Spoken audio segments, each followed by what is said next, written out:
जादुई पेड़, सफेद शेर की अद्भुत शक्तियाँ और बाघ का लालच। सुंदरवन जंगल में एक बाघ अपनी गुफा में रहता था। वो बाघ बड़ा ही निकम्मा और बहुत जालिम था। उसकी पत्नी भी उसके साथ ही रहती थी। बाघ की पत्नी बहुत ही अच्छे स्वभाव की थी। बाघ की पत्नी बाघिन गर्भवती थी, लेकिन फिर भी बाघ उस पर कोई रहम नहीं दिखाता। वो हमेशा उसका लाया हुआ भोजन मजे से खाता। बाघ बाघिन की गुफा से थोड़ी ही दूरी पर बहुत पुराने 3 बड़े पेड़ थे। बाघिन हमेशा उन पेड़ों को पानी देती थी, जिसकी वजह से वो पेड़ बहुत ही सुंदर और बहुत हरे भरे रहते थे।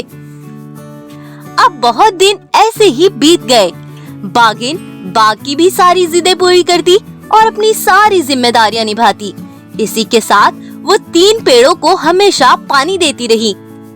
और अब वो दिन भी आ ही गया जब बाघिन ने 2 नन्हे जुड़वा बेटों को जन्म दिया। बाघ 2 जुड़वा नन्हे बच्चों को देखकर बहुत खुश हुआ और खुशी से बोला, अरे वाह मेरे प्यारे बेटे, कितने सुंदर है ये। बाघिन, तुम्हें आज से ही इनका बहुत ख्याल रखना होगा। ये कभी भी भूखे ना रहे, नहीं तो कमजोर पड़ जाएंगे। और हाँ, ये हमेशा गुफा पर मेरे साथ ही रहेंगे। अब यहाँ बैठी ही रहोगी या फिर जाकर कुछ खाने के लिए भी लाओगी? ऐसा बोलकर बाघ अपने दोनों बेटों पर बस जुबान से प्यार दिखाता है। अभी बाघिन ने थोड़ी ही देर पहले तो 2 बच्चों को जन्म दिया था, इसलिए वो खुद में बहुत ही कमजोरी महसूस कर रही थी। बाघिन सही तरह से चल भी नहीं पा रही थी, लेकिन फिर भी वो बहुत हिम्मत करती है और आगे बढ़ती है। और कैसे भी करके वो उनके लिए शिकार करके उन्हें भोजन करा देती है। बाघ और उसके दोनों बच्चे मजे से मांस के टुकड़े खाते हैं। अब बाघिन ने भी थोड़ा भोजन कर लिया था, इसीलिए बाघिन भी अब थोड़ी ठीक हो गई थी। तब वो बाघ से कहती है, कई दिन हो गए मैंने पास के उन पेड़ों को पानी नहीं दिया। तुम बच्चों का ध्यान रखना। मैं पेड़ों में पानी देकर आती हूँ। मैं चली जाऊँ? हाँ, ज्यादा बात मत बनाओ। और उन पेड़ों को पानी देने की क्या जरूरत है? हमारे लिए अगले दिन के भोजन का इंतजाम नहीं कर सकती तुम? और रही बच्चों के ध्यान रखने की बात, तो मुझे ज्यादा समझाने की जरूरत नहीं है। मैं अच्छे से जानता हूँ मुझे उनका कैसे ख्याल रखना है। बाघिन कुछ नहीं कहती और चुपचाप वहाँ से पेड़ों को पानी देने निकल जाती है। उसके चले जाने के बाद बाघ अपने बेटों पर प्यार दिखाते हुए उन्हें कहता है, मेरे प्यारे बच्चों, ये तुम्हारी माँ को तो तुम्हारा कोई ख्याल नहीं, बस पेड़ों की पड़ी है। क्या देंगे इसे वो पेड़? लेकिन तुम्हें चिंता करने की कोई जरूरत नहीं है। मेरी बात सुनो, तुम्हें कभी भी शिकार पर जाने की जरूरत नहीं है। बस गुफा में मजे से रहो। बाघ की ये सभी बातें सुन कर बाघ के बच्चे भी उसी तरह से निकम्मे जिद्दी हो गए थे। वो भी बस अपनी माँ पर ही हुक्म चलाते थे। बाघ ने उनकी आदतें भी बिगाड़ी हुई थी। वो हमेशा बस उछल कूद करते, लेकिन कभी भी अपना कोई काम नहीं करते थे। यही सब बहुत समय तक चलता रहा और अब वो दिन भी आ ही गया जब बाघ बाघिन के ये बच्चे बड़े हो गए। दोनों बच्चे बड़े ताकतवर थे, लेकिन अभी भी बाघ का बाघिन के लिए रवैया नहीं बदला। एक बार बाघिन पेड़ों में पानी देने के लिए जंगल जा ही रही थी, तभी बाघ कहता है, मेरे प्यारे बेटों, बहुत दिन हो गए हैं हम कहीं घूमने नहीं गए। चलो आज तुम्हें मैं जंगल की सैर कराने ले चलता हूँ। चलोगे मेरे प्यारे बेटो? हाँ पिताजी, मेरा घूमने का बड़ा मन है। माँ तो कभी हमें अपने साथ ले ही नहीं जाती। मुझे भी जंगल में घूमने जाना है।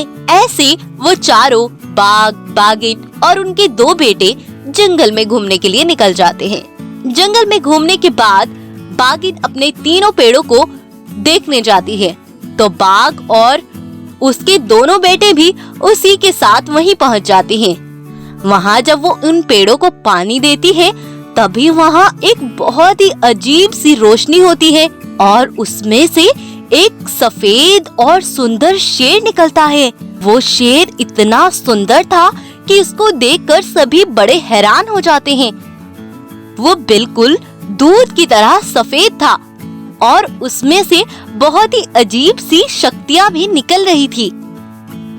सफेद शेर को देखकर वो सभी चौंक जाते हैं, क्योंकि जंगल में ऐसा शेर उन्होंने पहले कभी नहीं देखा था। तब वो सफेद शेर बाघिन से कहता है, बाघिन, मैं आज से नहीं बल्कि तुम्हें बचपन से जानता हूँ। तुम बहुत ही छोटी थी जब से तुम इन पेड़ों को पानी दे रही हो। मैं कोई साधारण शेर नहीं हूँ, मेरे अंदर बहुत ही अद्भुत शक्तियाँ हैं। यह कहकर वो शेर तीनों पेड़ों पर शक्तियाँ छोड़ता है। तब वो तीनों पेड़ सोने के हो जाते हैं। ये देखकर बाघ की आंखें चमक उठती है और सब बड़े हैरान थे। तब सफेद शेर कहता है, आज से तुम में से जो कोई भी इन तीनों पेड़ों में एक एक पानी की बाल्टी डाल देगा, जो तुम चाहोगे तुम्हें इनसे वो मिलेगा। इतना कहकर वो शक्तियों वाला सफेद शेर वहां से ऊपर चला जाता है। तब बाघ मन ही मन सोचता है, अरे मैं तो इस बाघिन को हमेशा धुतकारता ही रहता था, इसने तो कमाल कर दिया। अब मैं अकेले आकर इन पेड़ों से सोने, हीरे और जो चाहूंगा इकट्ठा कर लूंगा। लेकिन बाघिन को तब भी कोई लालच नहीं आया। बाघिन के सामने बाघ भी अच्छा बनने का ड्रामा करने लगा। तब बाघ बोला, हमें इन पेड़ों का कोई लालच नहीं है। चलो बच्चों, अपनी गुफा पर चलकर आराम करते हैं। वो सभी अपनी गुफा पर पहुंचते हैं। अब बहुत रात हो गई थी।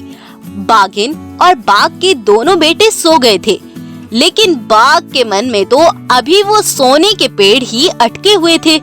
कहीं सुबह तक उन पेड़ों में से कोई सोना निकाल कर ले गया तो? नहीं नहीं, मैं अभी जाता हूँ और वहाँ से सारा सोना और सारे हीरे लेकर आऊंगा। जैसे कैसे करके रात गुजरती है और दिन आ निकलता है। वो पेड़ों के पास पहुँचता है और उनसे सोना तोड़ना चाहता है, लेकिन वो तीनों पेड़ों में पानी डालना भूल जाता है। भी वो तीनों पेड़ साधारण पेड़ में बदल जाते हैं। ये देखकर बाघ की आंखें फटी की फटी रह जाती है।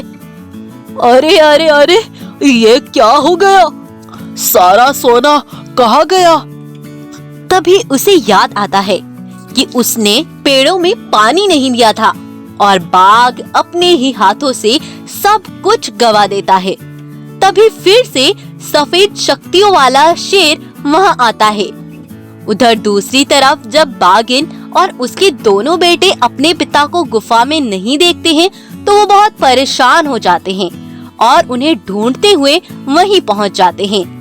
उन सोने के पेड़ों को साधारण पेड़ में देखकर बहुत दुखी हो जाते हैं। तब सफेद शेर उन्हें सब बता देता है। ये तुम्हारे पिता ने लालच में आकर पेड़ों को पानी नहीं दिया बच्चों। बिना पानी दिए ही वो सोने, हीरे और ना जाने क्या क्या हासिल करना चाहता था। तुम्हारा पिता बड़ा लालची है और इसके मन में जो भी चल रहा था मैं सब जानता हूँ। प्यारे बच्चों, तुम्हारी माँ ने तुम्हारे लिए हमेशा मेहनत की है, तुम्हें पाला, लेकिन इस बाघ ने तुम्हें हमेशा गलत ही बातें सिखाई।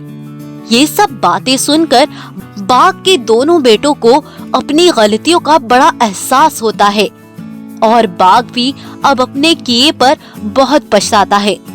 वो अपनी पत्नी बाघिन पर किए गए हर जुल्म पर बड़ा पछताने लगता है, क्योंकि अब उसे बाघिन की कद्र हो गई थी। वो बाघिन से माफी मांगता है तो बाघिन उसे माफ कर देती है। तो सफेद शेर भी उनकी इन बातों से बड़ा खुश हो जाता है, क्योंकि उन सभी को अपनी गलती का एहसास हो गया था। और फिर से सफेद शेर उन तीनों पेड़ों पर शक्तियाँ छोड़ता है और वो पेड़ वैसे ही सोने में बदल जाते हैं। अब उनका परिवार जंगल में बहुत खुशी खुशी से रहने लगता है। तो अगर आपको आज की हमारी ये स्टोरी पसंद आती है तो इसको लाइक, शेयर और सब्सक्राइब करना ना भूले।